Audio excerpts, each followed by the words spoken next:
इंद्रमणि बडोनी उत्तराखंड के गांधी। इंद्रमणि बडोनी, जिन्हें उत्तराखंड के गांधी के रूप में भी माना जाता है, एक भारतीय स्वतंत्रता सेनानी, सामाजिक कार्यकर्ता और राजनीतिज्ञ थे। उनका जन्म 24 दिसंबर 1825 को टिहरी गढ़वाल की रियासत के ओखरी गांव में हुआ था। उनके पिता का नाम श्री सुरेशानंद और माता का नाम श्रीमती कल्दी देवी था। बडोनी ने अपनी प्रारंभिक शिक्षा अपने गांव में ही पूरी की।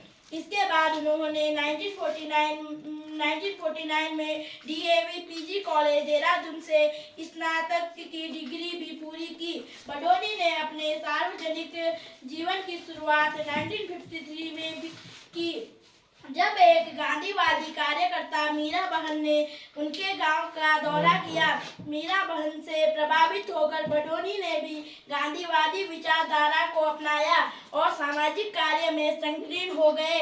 बडोनी ने 1957 में उत्तर प्रदेश विधानसभा के लिए चुनाव लड़ा और जीत हासिल की। वह 1962, 1967, 1971 और 1977 में भी विधानसभा के लिए चुने गए।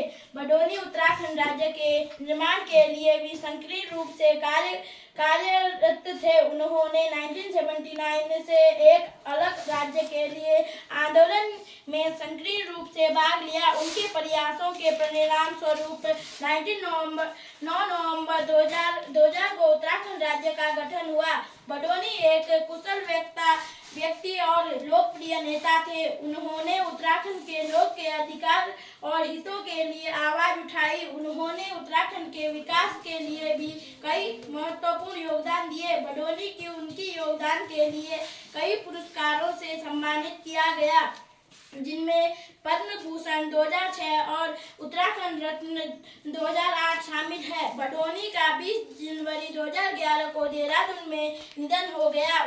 उन्हें उत्तराखंड के इतिहास में एक महान व्यक्ति के रूप में याद किया जाता है। बडोनी के प्रमुख योगदान: उत्तराखंड राज्य के निर्माण में महत्वपूर्ण भूमिका निभाई, उत्तराखंड के लोगों के अधिकार और हितों के लिए आवाज उठाई, उत्तराखंड के विकास के लिए कई महत्वपूर्ण योगदान दिए। बडोनी की विरासत: इंद्रमणि बडोनी उत्तराखंड के एक महान नेता और समाज सेवी थे। उन्हें उत्तराखंड राज्य के निर्माण में महत्वपूर्ण भूमिका निभाई, उन्हें उत्तराखंड के लोगों के अधिकार और हितों के लिए आवाज उठाई, उन्होंने उत्तराखंड के विकास के लिए भी कई महत्वपूर्ण योगदान दिए। बडोनी की विरासत आज भी उत्तराखंड के लोगों के बीच जीवित है। वे उत्तराखंड के लोगों के लिए एक प्रेरणा है। धन्यवाद।